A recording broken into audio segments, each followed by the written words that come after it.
Dalam satu dekade terakhir, penggunaan kendaraan listrik terus mengalami peningkatan secara signifikan. Peningkatan penggunaan kendaraan listrik ini didorong oleh perkembangan teknologi baterai lithium-ion atau yang biasa kita kenal dengan Li-ion, di mana baterai ini merupakan jenis baterai yang paling banyak diaplikasikan di kendaraan listrik saat ini. Namun, penggunaan jenis baterai berenergi tinggi ini menimbulkan masalah keamanan bagi pengendaranya, dikarenakan potensi kebakaran yang cukup tinggi bagi kendaraan listrik. Salah satunya adalah potensi peristiwa thermal runaway atau pelarian thermal.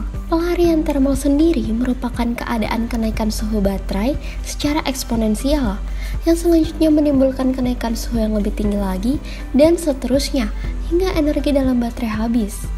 Akibatnya, struktur baterai rusak sehingga menimbulkan gas beracun, kebakaran, serta ledakan yang dapat berujung pada cedera parah atau bahkan kematian bagi pengendara kendaraan listrik.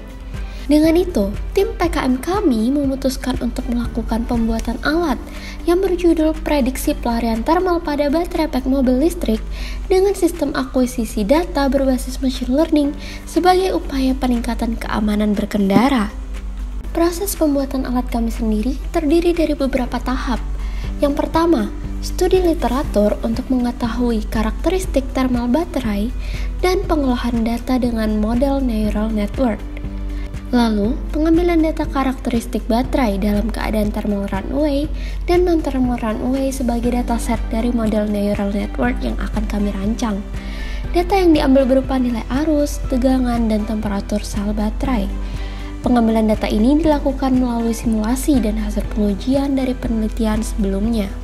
Setelah mendapatkan data yang cukup, kami membuat model neural network untuk alat dengan melakukan loading datasets, pre-processing data, segmentation, feature extraction, dan classification. Kemudian, kami merancang alat yang tersusun dari model sensor temperatur, suhu, arus, analog to digital converter, buzzer, dan Raspberry Pi. Alat kami bekerja dengan cara pengambilan data oleh modul-modul sensor, lalu didigitalkan oleh analog to digital converter. Hasil pengolahan sinyal ini masuk ke Raspberry Pi dan dilakukan prediksi terhadap variabel input temperatur, arus, dan tegangan. Bila didapati input yang diklasifikasikan sebagai kejadian thermal runaway, akan dibunyikan buzzer untuk mengingatkan pengendara kendaraan listrik. Dengan adanya inovasi kami mengharapkan tingkat kecelakaan akibat pelarian thermal ini mampu ditekan dan keamanan mobil listrik sendiri dapat semakin meningkat.